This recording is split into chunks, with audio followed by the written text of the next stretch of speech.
say we have a comment already. Hey, everybody. How are you doing today? We're a little late, but we're doing our new this week feature show with DC, Marvel, and 1/3 of Diamond Publishing or Diamond Distribution's comic books. Isn't it nice when you have 3 distributors? Because you do get the books. So not everything from Diamond, like from Image and stuff, is going to be here right now. We should have them by the time we open tomorrow. Now, granted, they may be sitting in boxes when that happens, so please pack your patience when you come out the door on Wednesday. But in terms of DC, because that's available for sale right now, heck, you could call me and I could just run the credit card and we can sell it. Dark Knights of Steel #4 has a beautiful Harley Quinn variant. Joshua Middleton, I believe, as well, but his other ones were very like dark, almost Zack Snyder-esque, and this one just feels like a complete 360. I love it. We bumped our orders by a little bit on this. So if you're reading Dark Knights of Steel or if you're just a Harley Quinn fan, pick up this week's issue. With that being said, there is a 1 in 25 that we have 1 copy left of. It features, I want to say that's Jonathan, that's Supergirl and Superboy, right? Have they not shown up in the comic yet? They haven't, have they? Mm-mm. So I want to say that's supposed to be Supergirl and Superboy. They did do character sheets for the first 3. DC cover of the week right there. Yes, I agree. Joshua Middleton back at his prime. But yeah, we do have 1 copy of this 1 in 25 left at $29.99. We also have a beautiful foil incentive variant for Batman. 120. Right? This is Batman 120, the 1 in 50 variant. No, that's Clark's parents. Oh, you're right. It is. But actually, spoilers, but I'm confused. Well, the bearded man, it's definitely, he's right in a sense, because that guy is, that's definitely one of them, because they're wearing the coats, because they were, but it's definitely them because they're wearing the coats. No, I agree that it's them, but why? Anyways, we'll find out in issue 4. This is the 150. It's hard to show how beautiful it is, but it's pretty much foil all over. And then they use the black coloring to get Batman in there, like hanging from his grapple rope. It's pretty awesome. Similar to the 118 one. Yeah. These haven't been doing amazing, so I only have it at $39.99, but I think it's an awesome cover. They're in issue 1. Well, yeah, but this is the issue 4 incentive, and so much happens. I'm going to show off one more incentive before I get to something kind of like exclusive-ish. This is the Buckhead 3 1 in 10. They've all been video game cover homages, and if you're an old school video game fiend like me, you'll recognize this right away. That's Super Mario 3. Thanks, Travis. I am an amazing cover. John's saying, I'm not saying it makes sense. It doesn't. Also, Maverick, all of our character sheet variants are sold out, and they stopped doing them. Yeah, they only did them for the first 3. I want to say Maverick actually might have been one of them. Remember, you were asking me who bought the other one. It might have been Maverick. But they only did them for the first 3. I was really on board with them doing them for every character because, heck, I'd love to see a Harley Quinn character sheet. I'd love to see a Flash character sheet where his speed is 20, you know. But we'll get there one day. Maybe they'll go back to that. One of the last things that's like a little priced up item I wanted to show is these She-Hulk Joe Jusko store exclusive variants. Or I guess I should just say exclusive variants. They're exclusive to our good friends at Agents of Slab, which is our CGC facilitator. But these are Joe Jusko covers. There's a trade dress and a Virgin kind of trading card one.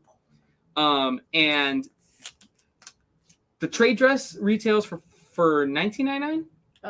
Yes. $19.99. The Virgin goes for No, the set's $24.99. Set is $24.99. Trade dress is $14.99. Trade dress is $14.99. This Virgin is $19.99.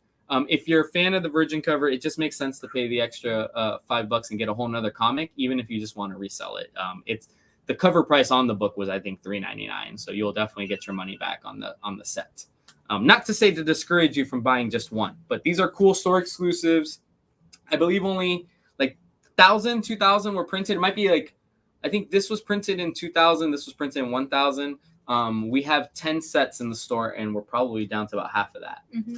So if you want the Just Go covers, just let us know. And now to the open order stuff. Let's see. I don't have any DC left in here. So let's hit Marvel because the other stuff is slim to none. So we're finally at number 2 on Wolverine. It's X Lives of Wolverine. We're at number 2. There's 4 covers. trading card cover, your variants, and then there's a Stormbreakers, which I absolutely love. I'll have Brenna show all 4 of them to you.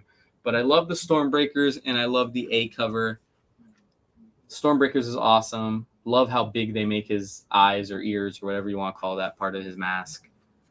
His mask, maybe, would No. be a good thing to call it. No.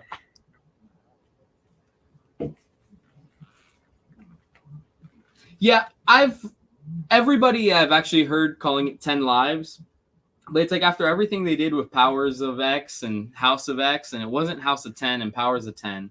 I don't know how to say these things anymore, but I have a great point, Daryl. I have heard it's supposed to be 10 lives because there's 10 issues. DC, what's up? This week, new X book. I feel like it's been a while since I've said that, unless I'm talking about Wolverine, but he's his own guy. There's a book called Excellent. Scotty Young cover with this cool little, I don't know what he is. Is he X-Men's version of Baby Yoda? I don't know. He looks like a grape. He looks like a grape. And then this variant cover is really pretty too. Is that Bren's friends? Hello. Hi. Hey, Bren. And you can show those up close. Yeah, right? Dop, that's his name. I knew he had a name. Dop. He's a grape. He's a little floating alien. Scotty Young. I already got this in your box, Manny, along with Savage Speeder, and this one. I got that in your box. Since I pulled that out, we might as well show off Savage Spider-Man. Which is our pick of the week. So I have 3 covers. There were a few others, but I didn't go high on them. A cover, of course. You got to order that one. Then the B cover was a Todd McFarlane homage, so I had to go big on that.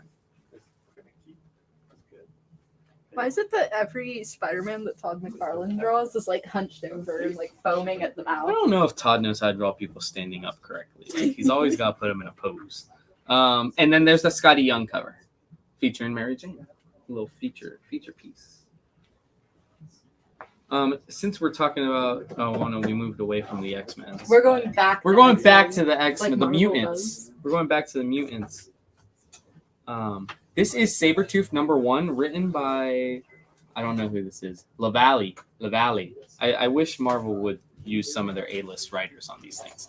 But Sabertooth #1, A cover. We have a Noak head cover, and then we have an awesome variant by Ryan Brown, which I actually am a big fan of, and that's what we have more of.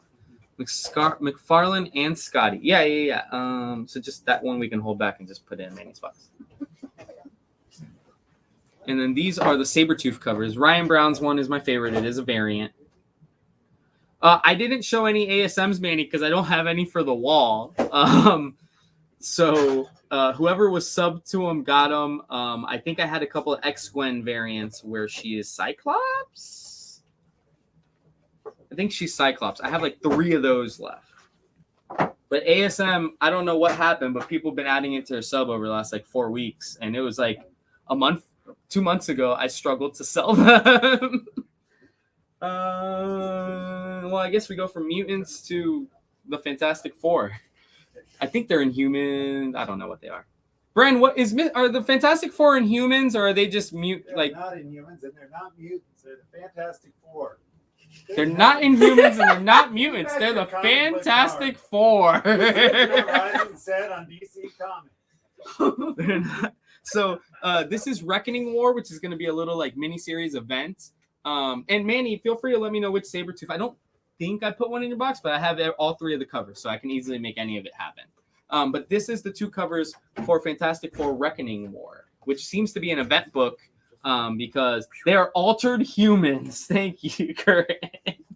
Oh, Guess who else isn't a mutant? Silver Surfer's not a mutant. But he's cosmic. Galactus isn't a mutant. They're not Inhumans either.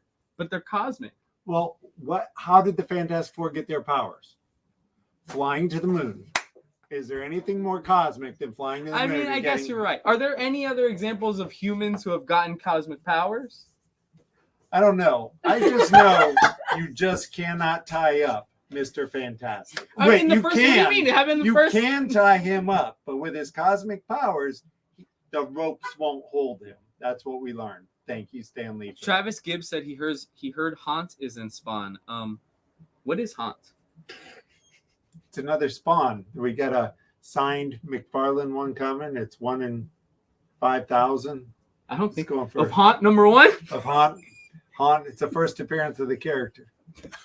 Isn't Haunt the book that like 5 people who get paid way too much money all worked on at the I same could time? keep up with Spawn because they're coming out with one Spawn book like every month with a bunch of different covers. So Travis mentioned only one guy's name, but it's still what I'm thinking about. There's like 6 dudes whose names attached to that book that are all make way too much money for anybody to afford for them to all work on a book ever. You're burying the lead because you know Travis Gibb is on the end.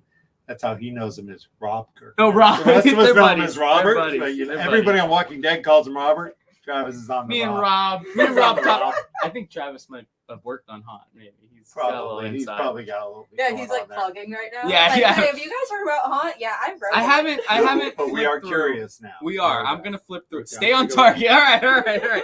I blame this guy. It's his fault. Who is this guy? He's probably like snowed in somewhere and can't really. Oh, He has nothing else to say about Tom it. Brady retired today. Really? Another Yeah, he breaking did. news. He did. He I hear he did, didn't yes. mention the Patriots. Oh. So the last book before He did when he Anyways. said anyway, go back to where you are. Star Wars Halcyon Legacy is out. So I feel bad because I know of Star Wars. Like you ask me about Star Wars, I can tell you who the characters are. I don't know what Halcyon is. I don't know what its legacy or her legacy or their legacy is. But I've heard word on the street is that this has something to do with the Disney World, the Disney World Hotel or whatever, right, Bren? Yes. What? The Halcyon has something to do with the Disney World thing. Yes, it does. Because So- that was the cruise Galaxy ship that Side. Han Solo and Princess Leia honeymooned on. That's where Han Solo and Princess Leia honeymoon. How do you know this? I heard it's great. Because some of us are Star Wars fans, Huh? Danny. How do you know that? I have people come in and just tell me stuff here Oh, that have been out there that is. I was like, is this some show you watched that I didn't watch? That was Like, mentioned in the third trilogy. I don't think it was. It was. Was it? It was. I don't Have you not read the books, I don't Danny? remember it, but I was told. I don't remember. Enjoy lunch, guys. Get out of here. So the 2 books I do have. Oh my god, this on the back. I'm just gonna show you guys an ad because this ad is awesome. It's for Stargirl and it's really cool. But no. So Geiger, if anybody remembers, Geiger was guys. This Scott Snyder again. Oh my god, what? Jeff Johns and Gary Frank's Geiger. Huge book, really awesome. They're coming back to it with an 80-page giant. Kind of reminds me of those Walmart books. 80 pages for only $7.99. Bad Idea used to charge you $7.99 for 32 pages. So just think about the deal you're getting here. And you're getting them. Can you show them the ad too? I'll show them the ad first. Look at this ad, guys. Don't tell Here's me the that's ad. not great. DC, I was already bringing up the ad. Don't you worry. What do you guys Look think at that about ad, man. Like that's awesome. I love Stargirl, but that's like even if I didn't watch the show already, Oh, I'd be watching. See, the show. Danny's having me show the ad because it's a DC ad, and Check he that only out. knows Check that out. DC. But no, Geiger is Here's the coming book. back. This cover is the best one. This is the best one. The other covers were really lacking. I like this idea that they show all the stories on there. But this is the return of Geiger, Gary Frank, Jeff Johns. God, I was going to call him Greg Johns. Jeff Johns. And actually, it says that there's art in here from Brian Hitch, Kelly Jones, Peter Tomasi wrote something in here. And then I'm going to say this guy's name the way I think it said, and then you're going to laugh at me, and then you could tell me if you think it said differently. His first name is Pornsack, and his last name is Pichashoto. Pornsack Pichashoto also worked in that. Pornsick. Anyways, the last book I wanted to show, and granted, I feel bad because I didn't get all my copies. So Primos, like cousins in Spanish. Primos, #1, from AWA Upshot. Awesome looking book. What I thought was really, really, really cool about it. Daryl, I'll show you tomorrow when you come in. That's how it's Pornsak. I like arguing with Danny as much as I can, and I can't even argue with I'm him. pretty sure Pornsak is the guy's first name at least. But anyways, Primos is really cool because it's a cool post-apocalyptic story. But what I thought was awesome, and nobody is doing this at all in comic books. So Primos shipped with an A and a B cover, your typical incentive. They also shipped with a Spanish language edition of the book. Obviously, we don't have very many customers that are asking for Spanish language books, but I did order a couple because I wanted to support something very unique. So we have like 5 or 6 copies of the Spanish language version coming as well. And it's literally just like putting subtitles on. It's literally the same comic, just in Spanish instead of English. So you're not going to miss any of the story. So if anybody does read or write Spanish, that's an option for you. Or if you have family members that only speak and read Spanish, you could buy them the Spanish version, you could buy the English version, and you guys can literally talk about it afterwards, which is clearly something that people with that language barrier don't typically get to share. So I thought that Gabe wants a Spanish one. So that's, yeah, I will get that in the morning as soon as they come in. But I definitely ordered one because, or I ordered a couple because I wanted one, because I haven't found a single book that ships through Diamond yet that does a Spanish edition other than Sonic the Hedgehog. Which is weird that Sonic the Hedgehog gets a Spanish edition. Yeah, they do a Spanish edition of Sonic. Good for but Sonic. Statues. we are. We have 2, or we're gonna have 4 statues when it's all said and done. They're the emperors or something of One Piece. But like these things are huge. We typically, you've seen our anime statues. They're maybe like about that big. You know, these things are amazing. Size of my head, heavy as heck, and it displays really well. I'm not going to carry this one because she's got her heavy sword right there and I don't want it to fall on me. But like, look at this. It's got the huge sword. And as DC said about this one, it's very detailed. It is. Well, and this one, I went to lift it up and like the fur on the back of his like cape poked me. What company made the statues? DC, I swear to God, man. I believe it's Banpresto. Danny knows. Which is Bandai's sister company or brother company or something. He asked me out there who made them, and I just stared at him. I was like, why would I know You're this? supposed to, that means you should have done the research and had it ready for here. That's literally what he told me. I hate you. Not why you didn't want to carry. We gotta go. All right. So thank you so much, everybody. Again, if you're coming in the morning for your independence, just until about, we're going to open at 10 still. Everything's going to run normally, but pack your patience because the boxes of books will be here. But like if you're looking for a specific book that didn't quite hit the shelf just yet, I will have to dig through the boxes and grab them to you. And obviously, I want to dig through the boxes carefully because I don't want to damage anybody else's books. So just like give us a little bit of time when you come in the morning. By 11 or 12 o'clock, I should have everything out and in sub boxes. So if you're an afternoon customer, it won't affect you at all. But thank you so much, everybody. Just a reminder, we are going to already be sold out of Amazing Spider-Man. Oh, you didn't bring Monkey Prince. I realized I didn't get to talk about Monkey Prince. I don't think it was. But Amazing Spider-Man, unfortunately, we're already sold out of the A covers. Was there any other big book that we were sold out of for sure? There was one. What was it? I can't remember off the top of my head now. Well, I don't think these are big books, but Shang-Chi is that issue like 8, so I don't really order any for the wall, so I don't think we have any of Shang-Chi. And then Spider-Woman, which is a Devil's Reign tie-in. So if you are looking to read everything Devil's Reign, let me know like ASAP, because either way, I'm going to have to reorder the books. But I ordered Spider-Woman to my Spider-Woman subs, not realizing it was a Devil's Reign tie-in. So if you do want that piece of the story, just let me know and I will order. I don't expect Spider-Woman to be sold out at the distribution level yet. So just let me know and I'll be able to order it for you guys. But those are like the 3 books specific that I know I'm not going to have any wall copies on. But everything else, I think I'm pretty good on, especially on the DC side. Independent will be interesting, but we should have everything by tomorrow afternoon. Hey, Rob, we just finished up. But Manny was in here. The VOD, huh? VOD. Yeah, not the VOD. The VOD. It's called a VOD. Do you guys say VOD or do you say VOD? Listen, I don't mess with no Twitch. Are you above the age of 30 or do you say VOD? It's a video on demand. Mm. Okay. Anyways, guys, take it easy. I will see y'all tomorrow for the VOD. Now, if it was spelled like that, I'd say VOD. I would. I say the video. See, Rob? If it was spelled like that, I would. Wait a minute. I'm over 30. See? I say VOD. Why did you flash that up? I don't know. I hit the wrong thing. She's calling me old, Daryl. Yeah. I just had a birthday. Now I'm old. The tape. Roll the tape. See? You were old. All right, now we're before. getting. Yeah, we have to end the show. Anyways, guys, we'll see y'all tomorrow. We'll have the happy hour auction starting at 5:30. Then Friday, John's Dungeon Corner. Saturday, FOC show. And then Monday, I should be back to doing interview shows. So that should be fun. Take it easy, everybody. Thank you, everyone, for watching. Martha, dude, the other day, my shoulder, it was really cold and my shoulder was hurting. And I'm like, this is it. This is how I know I'm getting old. It's going to rain. Danny, I'm Take cutting it you easy, off. everyone.